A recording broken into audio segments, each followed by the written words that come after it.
1 split second. That's all it takes to trade a life of invisibility for a life in the crosshairs. Cassidy Rourke was a nobody, a waitress scraping gum off tables and counting dimes to pay rent.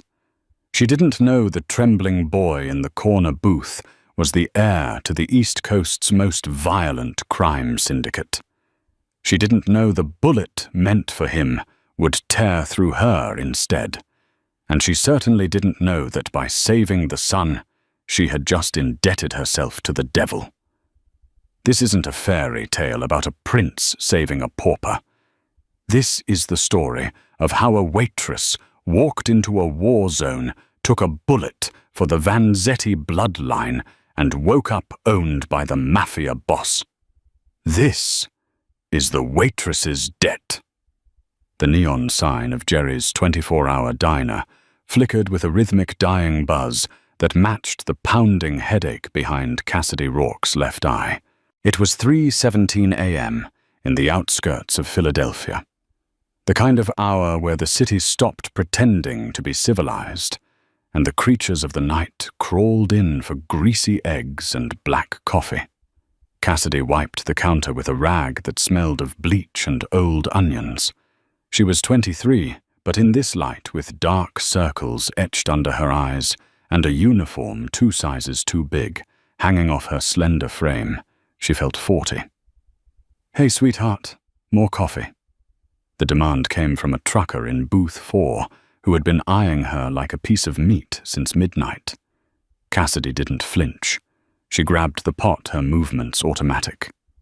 "Coming right up," she said, her voice raspy. She poured the sludge into his mug, ignoring his hand brushing against hers, and walked away. She had $68 in tips in her apron. Her rent was 3 days late. Her landlord, Mr. Henderson, was threatening eviction, and her car had a transmission that sounded like a blender full of gravel. She didn't have time for fear or romance. She only had time for survival. The bell above the door chimed. Cassidy didn't look up immediately. "Sit anywhere. Kitchen closes in 20 minutes. Just a water, please." The voice was small, too small for Jerry's at 3 a.m. Cassidy turned. Sitting in the booth furthest from the window, partially obscured by the shadows of a flickering streetlight, was a boy. He couldn't have been more than 10 years old. He was wearing a hoodie that looked expensive, thick cashmere, not the cheap polyester blends usually seen in this neighborhood, but it was pulled low over his face.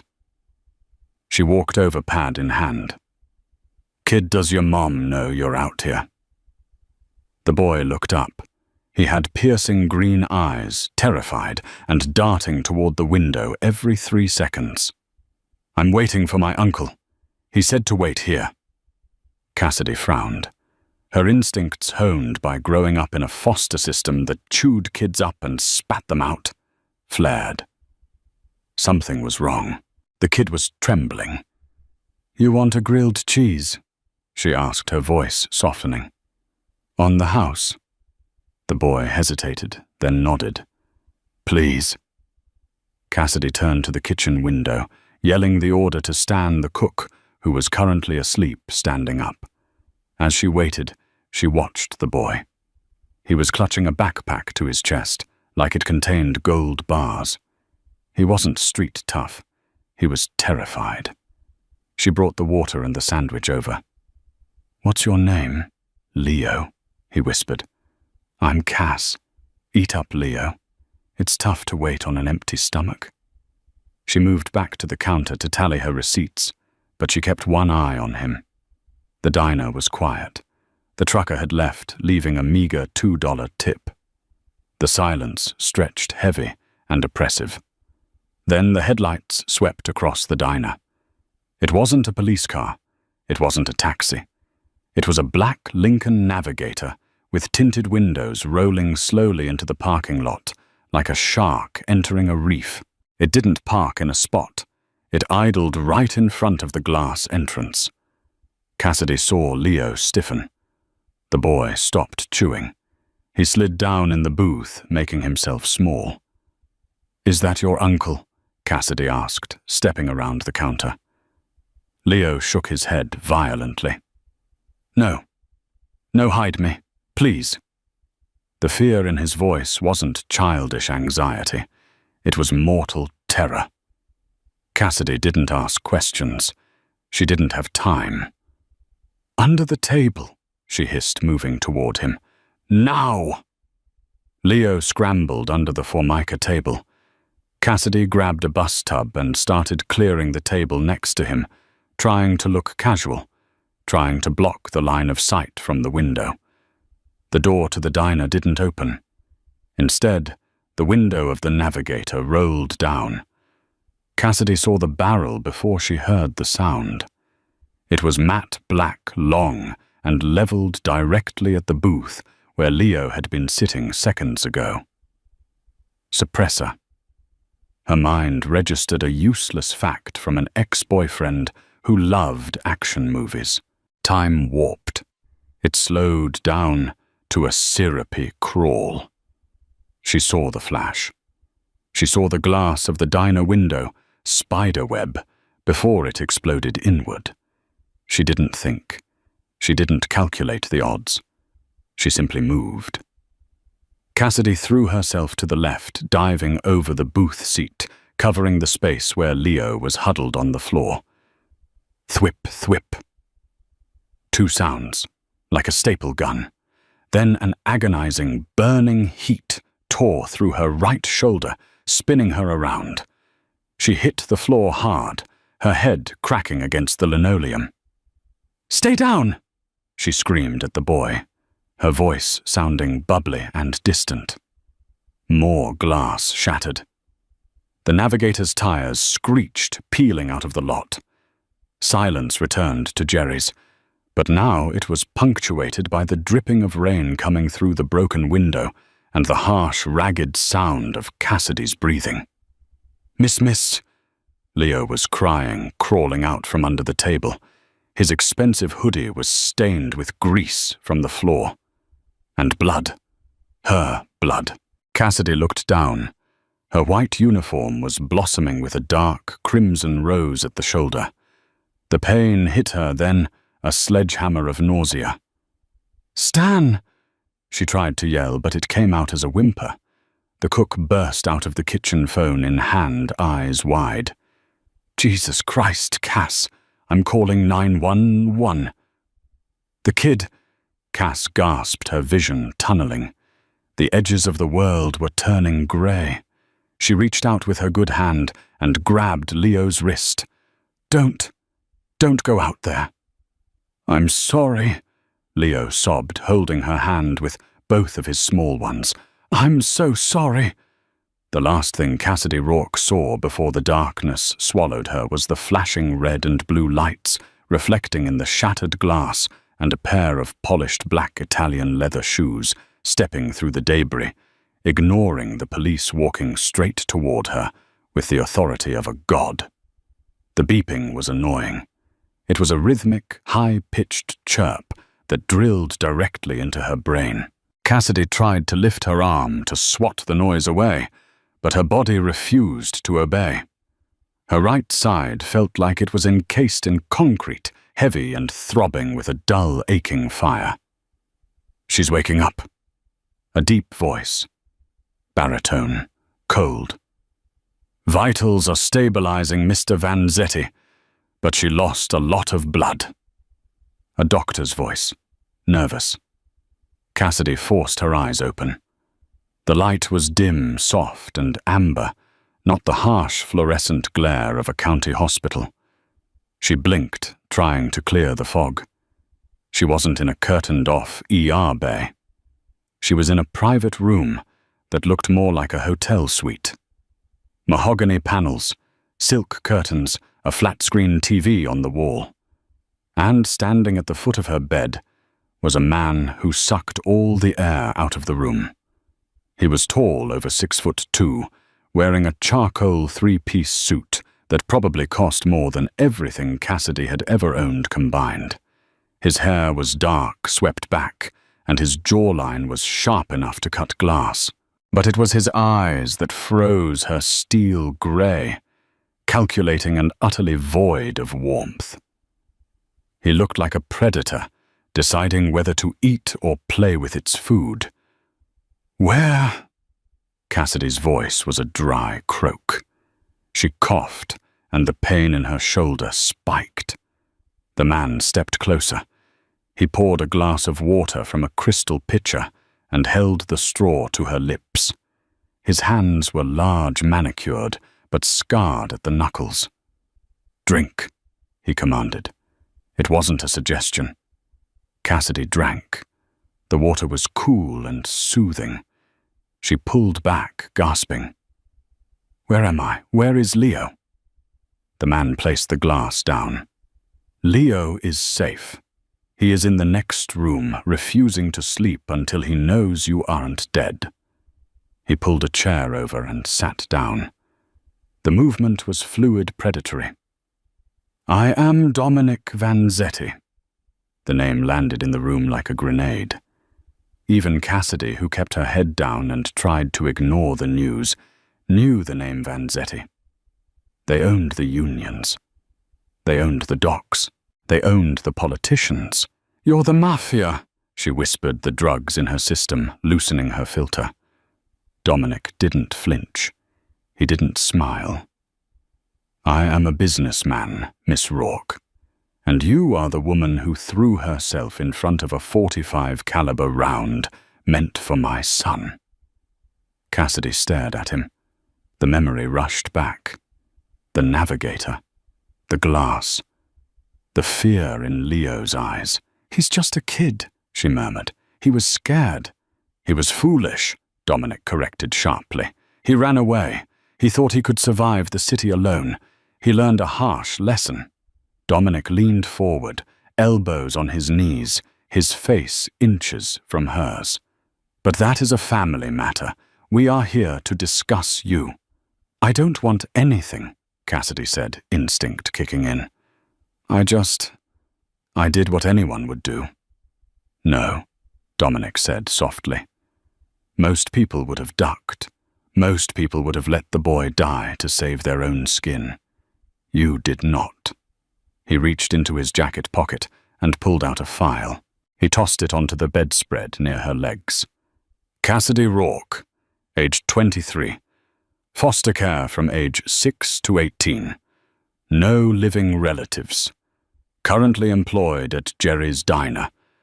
3 months behind on rent at the crumbling apartment complex on 4th Street.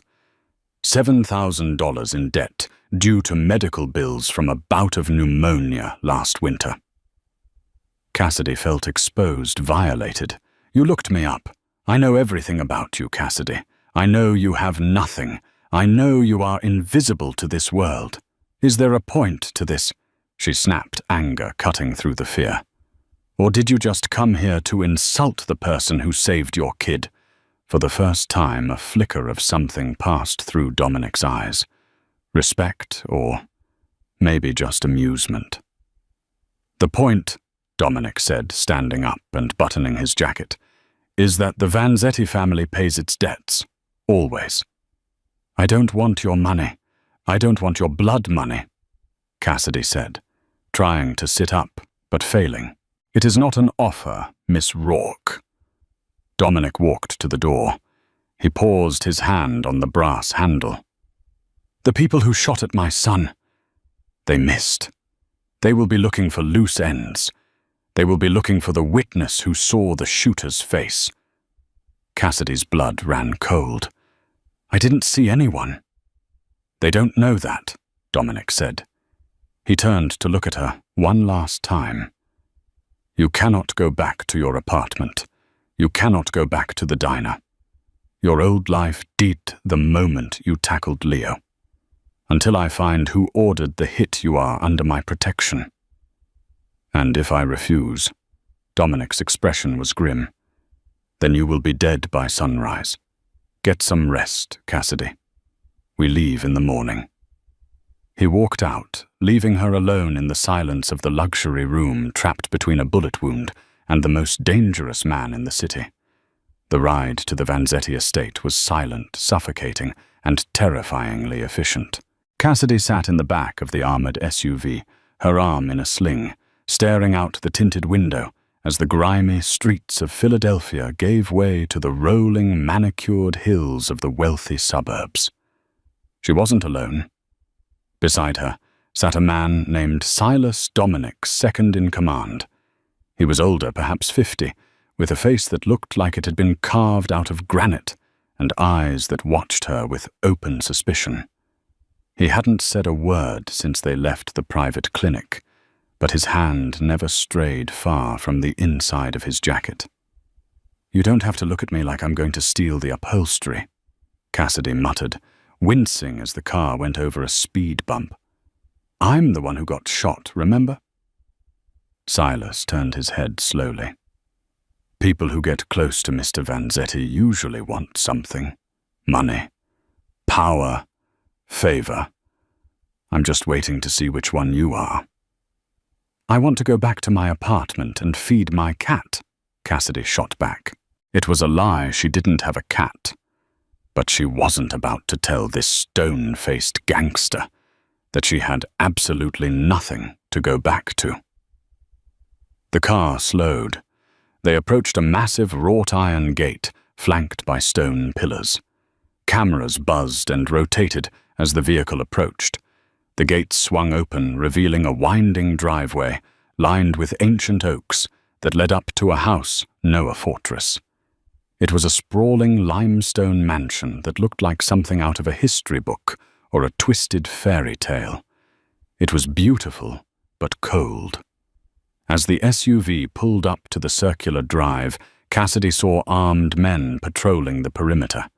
They wore suits, but the bulges under their arms were unmistakable. "Welcome to purgatory," Cassidy whispered to herself.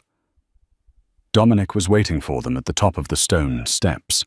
He had changed out of the suit from the hospital into a black turtleneck and dark trousers, looking less like a CEO and more like a tactician preparing for war. Silas opened the door, and Cassidy stepped out the cool autumn air, biting at her exposed skin. She was still wearing the sweatpants and t-shirt the nurse had given her. She felt small, underdressed, and incredibly vulnerable. "How is the shoulder?" Dominic asked, skipping pleasantries. "It throbs," Cassidy replied, clutching her sling. "Is this really necessary? I can just leave town. I can disappear on my own." Dominic walked down one step, invading her personal space. "The men who shot at my son are from the Moretti family. They are not sloppy. If you go back to your life, they will find you within 24 hours to see if you can identify the shooter. If you leave town, they will track your credit cards. You are safe only where I say you are safe." He gestured to the massive double doors. "Inside." The interior was intimidatingly grand. Marble floors reflected the light of a crystal chandelier that probably cost more than Jerry's diner made in a decade. A severe-looking woman in a housekeeper's uniform waited in the foyer. "This is Martha," Dominic said. "She will show you to your room. You will find clothes there. Dinner is at 8. Do not be late." "I'm not your guest," Cassidy argued, her temper flaring despite the pain. "And I'm not your prisoner. I have a job. I have a life." Dominic stopped halfway up the grand staircase and turned. The temperature in the room seemed to drop 10 degrees. "You had a job," he corrected calmly. "I bought the diner this morning." Cassidy's mouth fell open. "You what?" "It was a failing investment, but the location has strategic value for my logistics operations. I closed it an hour ago. The staff have been given generous severance packages. You, however, have been transferred." "Transferred to what?" Cassidy demanded, her voice shaking with rage. "To the position of staying alive," Dominic said, his eyes hard. "Go with Martha." He turned and walked away, disappearing into a corridor on the second floor. Cassidy stood there fuming, feeling the trap snap shut. He hadn't just saved her. He had erased her old life completely. Martha led her to a suite on the third floor. It was luxurious, with a 4-poster bed, a balcony overlooking the grounds, and a bathroom filled with expensive soaps. But Cassidy noticed the details: the heavy lock on the door, the sheer drop from the balcony, the fact that her window faced the interior courtyard where guards were posted. On the bed were several boxes. Cassidy opened one. It contained silk blouses, cashmere sweaters, tailored trousers. No waitress uniforms, no cheap denim. She felt a knock on the door. It wasn't Martha. It was Leo. The boy looked better than he had in the diner, cleaned up and wearing fresh clothes, but his eyes were still haunted. He held a small, slightly crushed flower in his hand. "Hi," he whispered. Cassidy's anger deflated instantly. She sat on the edge of the bed and patted the spot next to her. "Hey, kid, you okay?" Leo nodded and walked over, placing the flower on her lap. "I picked this from the garden. The gardeners yelled at me, but I wanted to say thank you for saving me." Cassidy smiled, picking up the flower. "It's beautiful, Leo. Thank you." "My dad is scary," Leo said, suddenly looking at the door. "But he keeps promises. He said you're part of the family now because you bled for us." "Part of the family." Cassidy repeated the words, tasting like ash. "Is that what this is?" "He doesn't let people leave," Leo said matter-of-factly. "Mum tried to leave once." Cassidy froze. "Where is your mum now, Leo?" Leo looked down at his sneakers.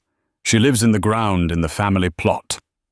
A chill went down Cassidy's spine that had nothing to do with her injury. She realized then that Dominic Vanzetti wasn't just a rich criminal. He was a man who viewed people as possessions, and she was his newest acquisition. That evening dinner was a silent, tense affair. The dining room table was long enough to seat 20, but it was just Dominic at the head, Leo to his left, and Cassidy to his right. Cassidy picked at her roasted duck, her appetite gone. She watched Dominic. He ate with precision, cutting his meat into perfect squares. "Who are the Morettis?" she asked, breaking the silence. Silas, standing in the corner of the room, stiffened. Dominic didn't look up. "A rival faction. They control the gambling in Atlantic City. They have been trying to encroach on Philadelphia for months." "And they shoot kids?" Cassidy asked, her voice rising. "They shoot leverage," Dominic said coldly. "Leo is my only heir. If they kill him, the Vanzetti line ends with me. It creates weakness." "He's a child, not a chess piece," Cassidy snapped. Dominic dropped his fork. The clatter echoed in the large room. He turned his head slowly to face her. "Do not presume to tell me how to value my son, Miss Rourke. You saved him, yes, but do not mistake gratitude for equality. In this house you listen." "Or what?" Cassidy challenged, leaning forward, adrenaline masking her pain. "You'll put me in the ground like Leo's mom." The air left the room. Leo gasped. Silas took a step forward, his hand going to his holster. Dominic's face went blank. A terrible, empty blankness that was far scarier than anger. He stared at her for a long, agonizing minute. "My wife," Dominic said, his voice quiet and deadly, "died of leukemia 3 years ago. I spent millions trying to save her. I sat by her bed every night for 6 months until she took her last breath." He stood up, towering over the table. "Silas, escort Miss Rourke to her room. She is tired and clearly delirious." Cassidy felt the blood drain from her face. She had misstepped, badly. As Silas gripped her good arm and hauled her up, she looked back at Dominic. He wasn't looking at her. He was pouring himself a glass of wine, his hand perfectly steady, but his jaw was clenched so tight she thought a tooth might crack. She was dragged back to the golden cage, the lock clicking shut behind her. She rushed to the balcony, looking out at the dark grounds. She needed to escape. She needed to get out. But as she looked down, she saw the red laser dot of a sniper's scope dance across the stone railing just inches from her hand. A warning. She stepped back into the room, heart hammering. She wasn't a guest. She wasn't just a witness. She was a prisoner of war in a house built on blood. 3 days passed. 3 days of silence, luxury, and isolation. Cassidy's shoulder was healing.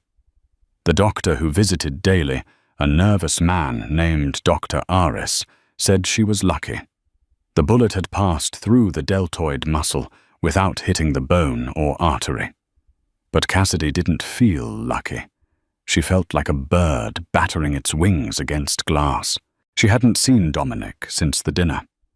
She saw Leo occasionally sneaking into her room to play cards, or just sit in silence. But he was always retrieved quickly by Martha or Silas. Boredom was becoming as dangerous as the Morettis. Cassidy Rourke was a worker. She had been working since she was 14. Idleness made her anxious. It gave her too much time to think about the sniper in the garden and the coldness in Dominic's eyes. On the 4th morning, she snapped. She dressed in a pair of the black tailored trousers and a silk blouse she found in the closet, tied her hair back, and marched downstairs. She ignored Martha's protests in the hallway. She ignored the guard by the library door. She pushed the heavy oak doors open. Dominic was sitting behind a massive desk surrounded by screens and stacks of paper. He was on the phone, speaking rapid-fire Italian. He stopped mid-sentence when she burst in. He said a few more words into the receiver and hung up. He looked at her, his expression unreadable. "I need a job," Cassidy announced. Dominic blinked. "Excuse me. I said I need a job. I'm going crazy in that room. I'm not a princess and I'm not an invalid. I can't just sit around eating your fancy food and waiting to get shot again." Dominic leaned back in his leather chair, steepling his fingers. "You are recovering. I'm recovering, not dead. I can answer phones. I can file papers. I can cook. I don't care. But if you keep me locked in that room, I'm going to start breaking your expensive vases just to hear a sound different from the air conditioning." A ghost of a smile touched Dominic's lips. It transformed his face, making him look younger, less like a monument to death. "You are persistent." "I'm bored," she corrected. Dominic stood up and walked around the desk. He stopped in front of her. He smelled of sandalwood and expensive tobacco. "Very well. You want to be useful? We are hosting a gala on Saturday night, here at the estate. It is a charity event for the city's hospitals, a front, obviously, for the families to meet without police scrutiny." "Okay," Cassidy said, wary. "What do I do?" "You will be my eyes," Dominic said. "Silas and my men are security. They look for weapons. I need someone to look for deceit." "I'm a waitress, Dominic, not a spy." "Waitresses are the best spies," Dominic countered. "You read people for tips. You know who is cheap, who is angry, who is lying to their wife on the phone. You saw the shooter in the diner before anyone else did, because you were paying attention." He stepped closer, his voice dropping an octave. "At the gala, I need you to mingle. Listen to the gossip. Specifically, I need you to listen to a man named Councilman Thorne. I believe he is the one who sold Leo's location to the Morettis. A politician. Everyone has a price, Cassidy. I need to know his. Cassidy felt a thrill of adrenaline. It was dangerous, yes, but it was better than being a prisoner. It was agency. If I do this, Cassidy said, meeting his gaze, I want my phone back, and I want to be able to walk the grounds without a laser dot on my chest. Dominic studied her face. He reached into his pocket and pulled out her cracked smartphone. Done. But do not leave the perimeter, for your own sake. He handed her the phone. Their fingers brushed. A spark of electricity, sharp and undeniable, jumped between them. Cassidy pulled her hand back quickly. Dominic didn't move, his grey eyes locked on hers, intense and searching. Get out, he said softly, before I change my mind.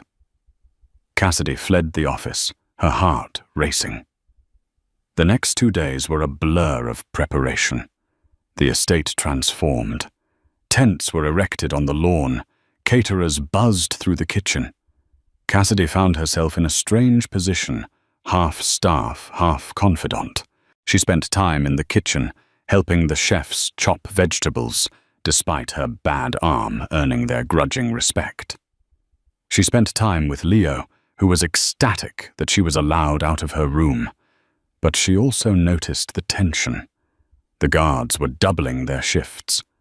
Silas was constantly whispering to Dominic. The threat of the Morettis hung over the house like a storm cloud. Saturday night arrived. Cassidy wore a dress Dominic had provided, a floor-length emerald green gown that hugged her curves and hid the bandage on her shoulder. It was backless, elegant, and terrified her. She looked in the mirror and didn't recognize the woman staring back. She looked like a Mafia queen. She went downstairs. The ballroom was filled with Philadelphia's elite judges, doctors, union leaders, and men with scars hidden under tuxedos. Dominic found her near the champagne fountain.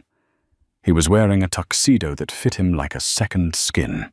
He paused when he saw her, his eyes sweeping over her form with a heat that made her knees weak. "You clean up well, Miss Rourke," he murmured, handing her a glass of sparkling water. "You don't look so bad yourself, boss," she retorted, trying to keep her defenses up. "Councilman Thorne is by the orchestra, the fat man with the red tie. Go." Cassidy nodded and slipped into the crowd. She played the part perfectly. She smiled. She laughed at bad jokes. She pretended to be a distant cousin of the Vanzettis. She found Councilman Thorne. He was sweating, drinking heavily, and talking to a thin man with a hooked nose. Cassidy moved closer, pretending to admire a flower arrangement. "Payment is late," the thin man was whispering. "I can't rush it," Thorne hissed back. "Vanzetti is suspicious. The hit on the boy failed. He's turning over every stone." "The Morettis want results, Thorne. You gave them the boy's schedule. They missed. Now they want the father. Tonight." Cassidy's blood froze. "Tonight." "I disabled the sensors in the East Wing," Thorne whispered, "at 10:00 p.m. Tell them to come through the library terrace." Cassidy checked her watch. It was 9:55 p.m. She didn't think.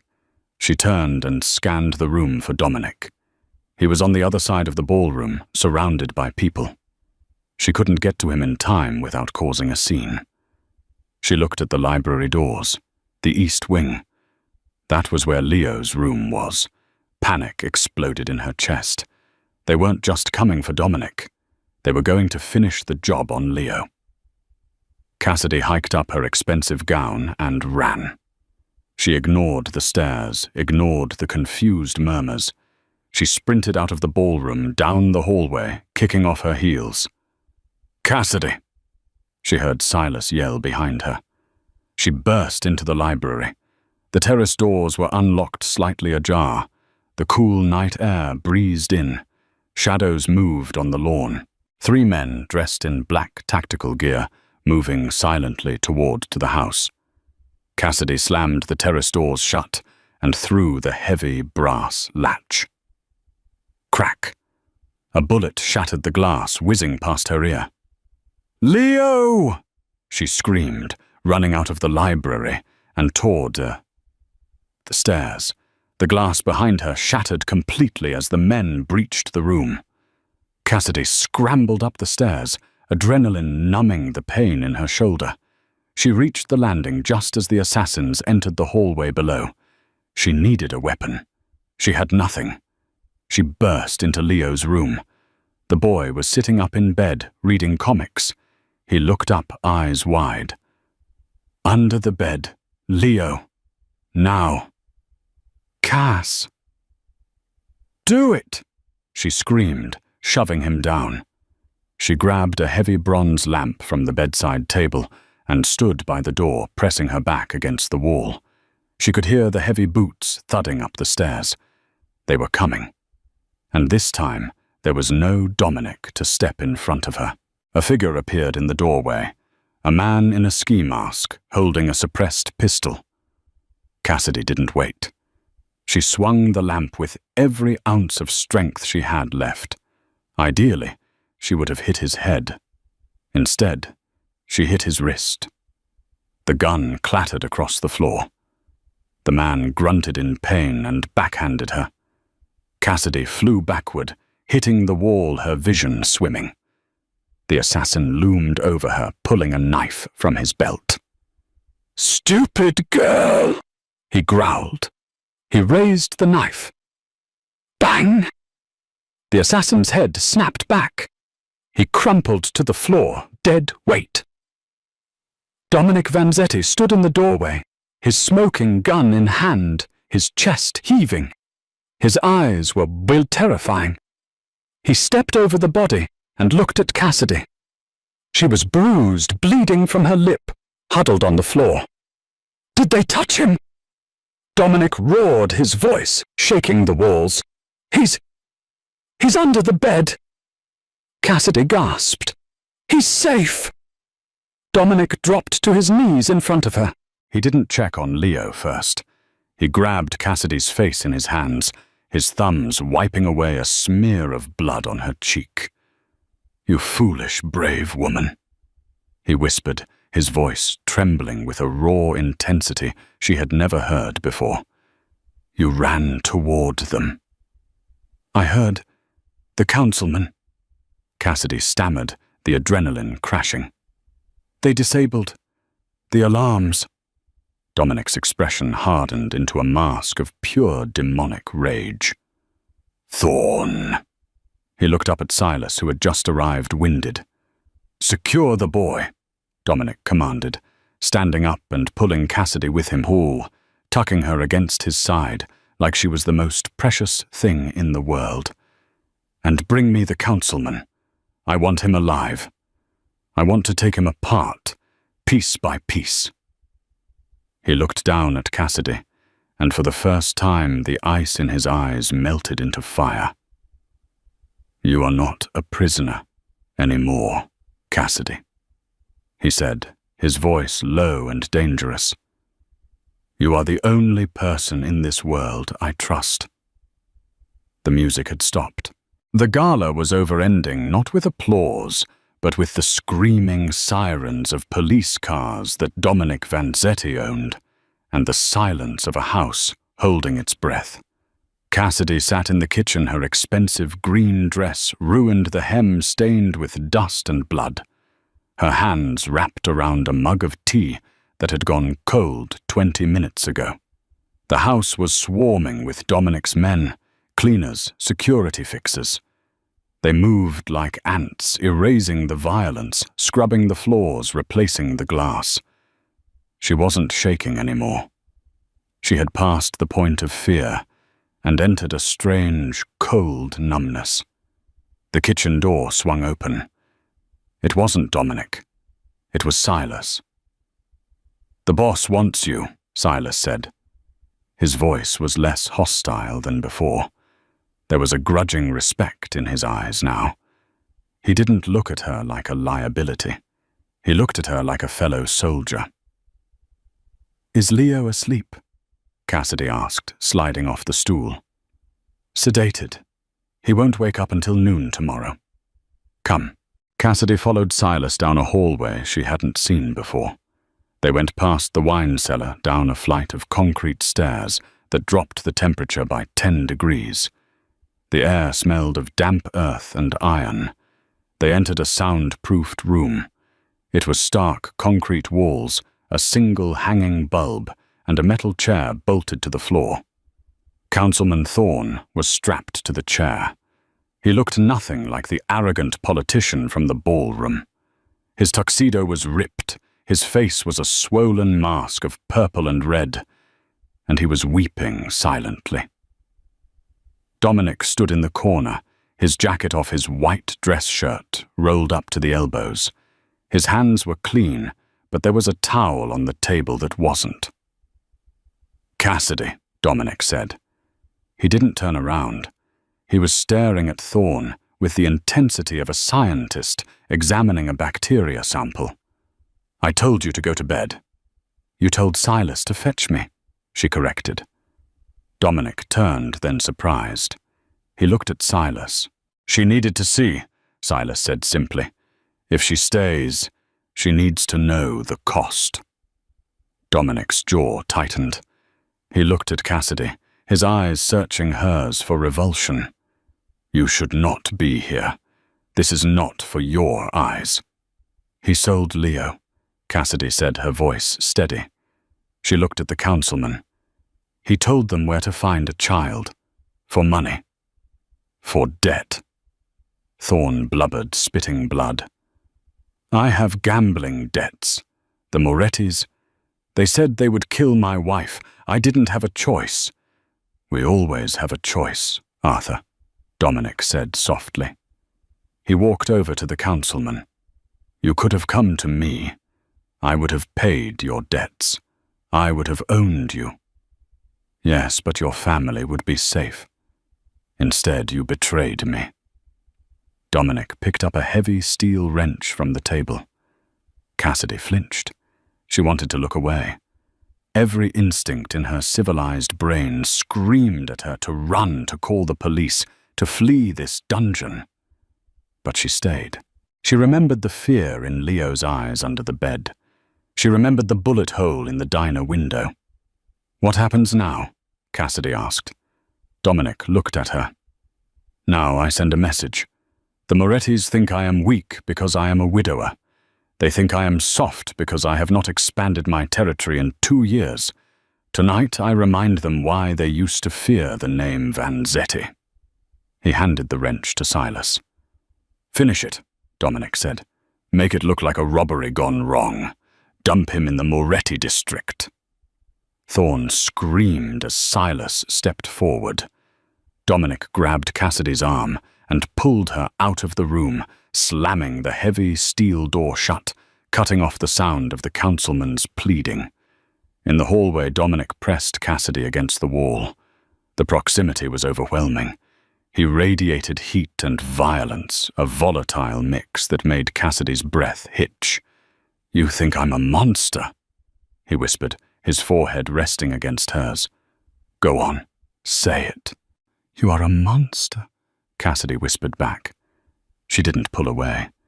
She reached up her hand, trembling, and touched the side of his face. But you're the monster that stands between Leo and the wolves. Dominic froze. He closed his eyes, leaning into her touch, as if he were starving for it. For a moment, the Mafia boss vanished, replaced by a man carrying the weight of the world. I cannot let you go, Cassidy. He murmured, his lips brushing her ear. Not now. You know too much. You have seen too much. You are in the bloodline now. I know, she said, if you stay. Dominic pulled back, looking her in the eye. There is no going back to the diner. There is no going back to being invisible. You will be a target. You will be judged. You will be hated. I was already invisible, Dominic. I was a waitress nobody looked at twice. She straightened her spine despite the exhaustion. If I'm going to be a target, I want to be a moving one. I want to learn. Learn how to survive in your world. I don't want to hide under beds anymore. Dominic studied her face, looking for hesitation. He found none. A dark satisfaction settled in his eyes. Very well, he said. Tomorrow your training begins. Go to sleep, Cassidy. You're going to need it. He kissed her forehead, a chaste, burning seal of a pact, and walked back into the interrogation room. 4 weeks later, Cassidy Rourke sat in the passenger seat of a Maserati checking the magazine of a Glock 19. Keep your finger off the trigger until you are ready to destroy what is in front of you, Silas said from the driver's seat. I know, Silas. You've told me 1,000 times. Cassidy slotted the magazine home with a satisfying click and holstered the weapon beneath her blazer. She looked different.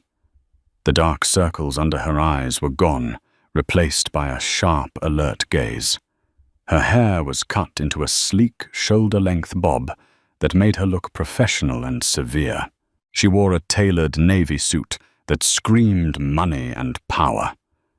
She wasn't a waitress anymore. She was Dominic Vanzetti's personal associate.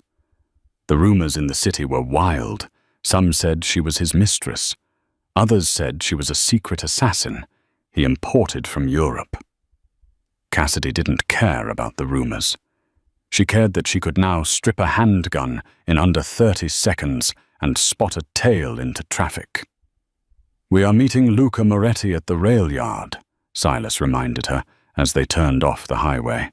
Neutral ground, but with Luca nothing is neutral. Why am I coming? Cassidy asked.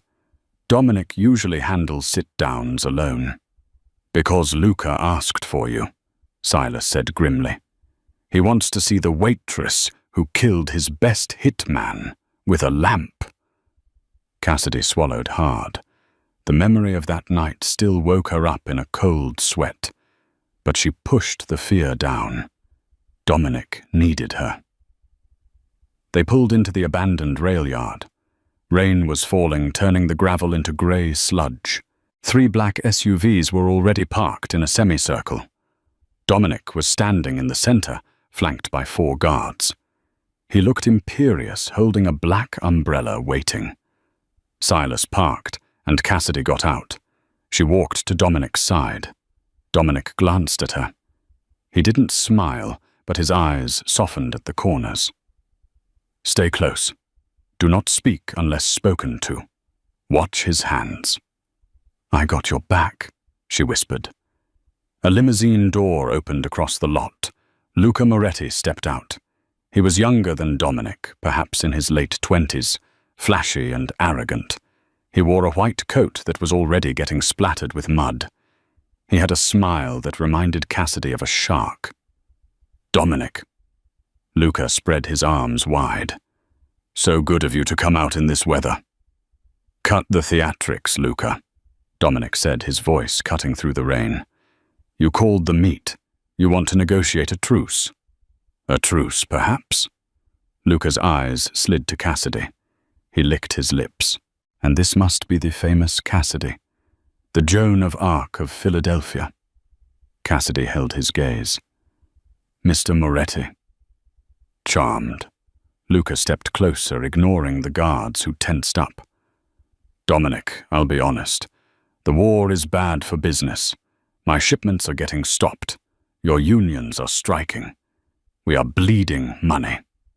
You started this when you targeted my son. Dominic said, his voice dropping to a growl. A mistake. Luca waved his hand dismissively. Subcontractors. Unreliable. I dealt with them. Cassidy narrowed her eyes. She watched Luca closely. He was twitchy. His eyes kept darting to the shipping container to their left. It was a subtle movement, barely a flick of the iris, but she saw it. She scanned the container. It was rusted, seemingly empty. But there was a fresh scratch on the metal door handle. He's lying, Cassidy whispered, barely moving her lips. Dominic didn't react visibly. So what is your proposal, Luca? We split the waterfront, Luca said, reaching into his coat. 50-50. I stop the attacks, you open the docks to my imports. He's stalling, Cassidy hissed again. The container on the left, 9 o'clock. Dominic shifted his weight. That sounds reasonable, Luca, but I have a counter-offer. Oh. Luca smiled. And what is that? You leave my city, tonight, or I burn you to the ground. Luca's smile vanished. That is not a negotiation, Vanzetti. That is a threat. It is a promise, Luca sighed. A shame. I really hoped we could do this civilly. He raised his hand to scratch his nose, a signal. Down! Cassidy screamed. She didn't wait for Dominic to move. She tackled him, driving her shoulder into his chest, knocking him into the mud just as the shipping container doors flew open. Automatic gunfire erupted. Bullets chewed up the ground where Dominic had been standing a split second ago. Cover fire! Silas roared, pulling a submachine gun from under his coat and spraying the container. Dominic rolled, covering Cassidy with his body, shielding her from the debris. He pulled his own weapon and fired 2 precise shots. One of the gunmen in the container fell. Get to the car, Dominic yelled, hauling Cassidy up. It was chaos. The Moretti men were advancing. Luca was running back to his limo, laughing. Cassidy scrambled toward the Maserati, but a gunman emerged from behind a pile of ties blocking her path. He raised his rifle.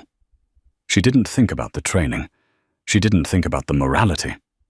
She drew her Glock, exhaled, and squeezed the trigger twice. 2 shots to the chest. The man dropped. She stared at him for a fraction of a second, horror warring with relief, before Dominic grabbed her jacket and threw her into the car. Silas slammed the gas in reverse, spinning the car around as bullets shattered the rear windshield. They peeled out of the rail yard, sliding on the mud, the roar of engines drowning out the gunfire. They drove in silence for 5 minutes, putting distance between them and the ambush. Dominic was breathing hard. He checked Cassidy over his hands, running over her arms, her face checking for blood. I'm okay, she gasped. I'm okay. Dominic slumped back in the seat. He looked at her, his eyes blazing with a mixture of fury and awe. You saw the container, he said. He kept looking at it, Cassidy said, her hands starting to shake as the adrenaline faded. He was stalling.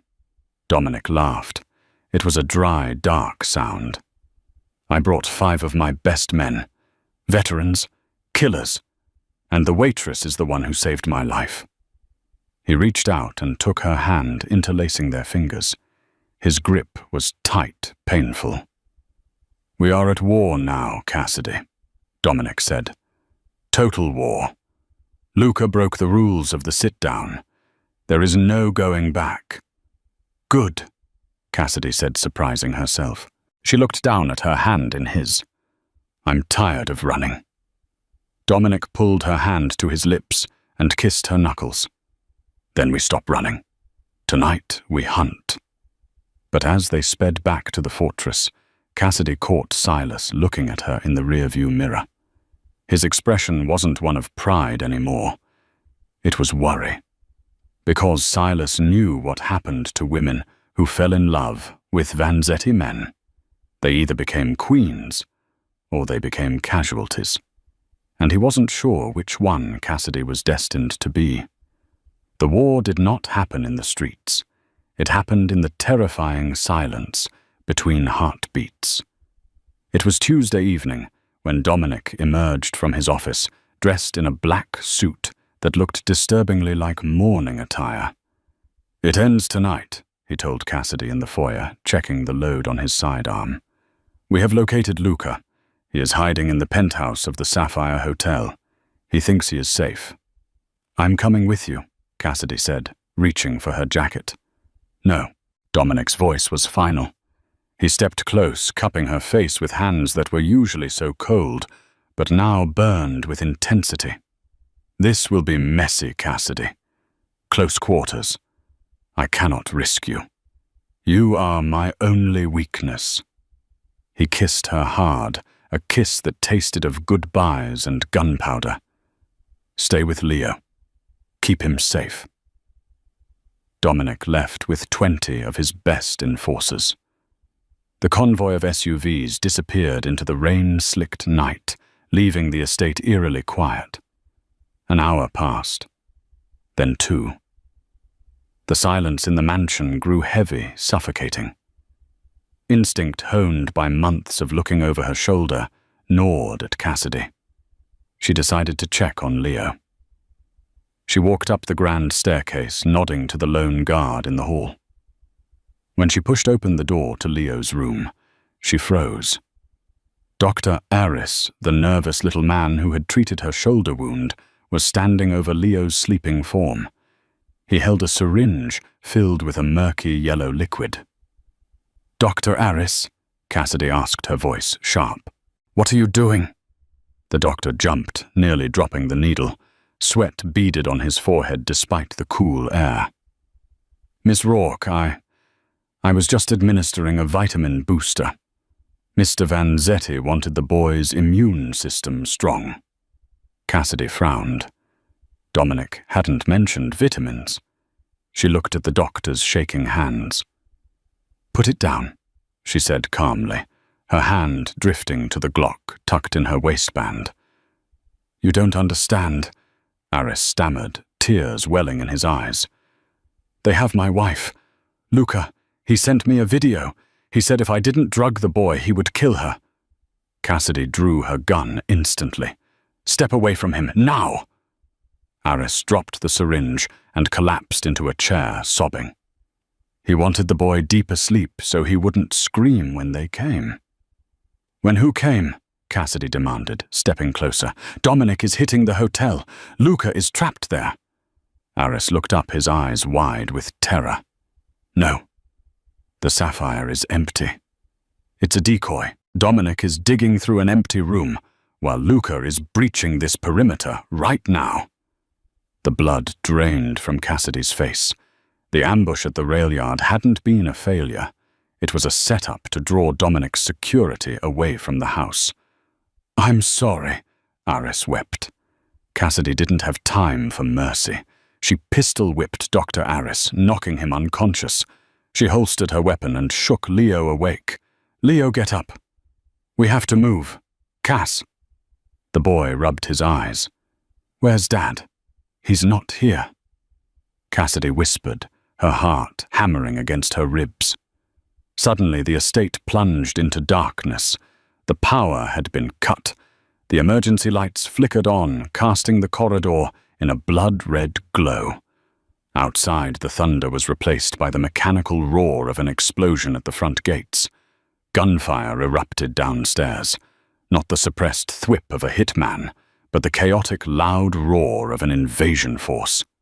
"They're inside," Leo whispered, trembling. Cassidy grabbed his hand, pulling him into the hallway. She kicked off her heels, feeling the cold floor beneath her feet. She wasn't a waitress anymore.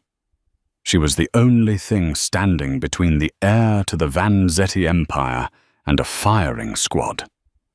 "We aren't hiding under the bed this time, Leo," she said, her voice turning to steel. "To the roof. We fight." The hedge maze was a green tomb, suffocating and dark under the relentless rain. Cassidy shoved Leo toward the center statue. "Hide in the base," she hissed, gripping the stolen MP5. It was empty, a useless hunk of metal, but she wouldn't die on her knees. "Found you, little waitress," Luca Moretti purred, stepping out from the shadows. He didn't hesitate. He kicked her wounded leg, sending her sprawling into the mud. Cassidy screamed, scrambling back against the stone bench, glaring up at him. Luca leveled his pistol at her forehead, water dripping from his cruel smile. Dominic is buried under the Sapphire Hotel. And you're just a loose end. Go to hell, Cassidy spat. Ladies first. Luca's finger tightened on the trigger. Boom. It wasn't thunder. It was the roar of a high-caliber round tearing through the air. Luca's hand, the one holding the gun, vaporized in a mist of red. He shrieked, collapsing into the gravel, clutching the stump of his wrist. Cassidy looked up. Standing on the manor's balcony, illuminated by a flash of lightning, was Dominic Vanzetti. He was covered in concrete dust, his suit shredded, holding a smoking sniper rifle. He looked less like a man and more like the wrath of God. He vaulted the railing, sliding down the trellis and sprinting into the maze. He ignored the wailing Luca and fell to his knees beside Cassidy.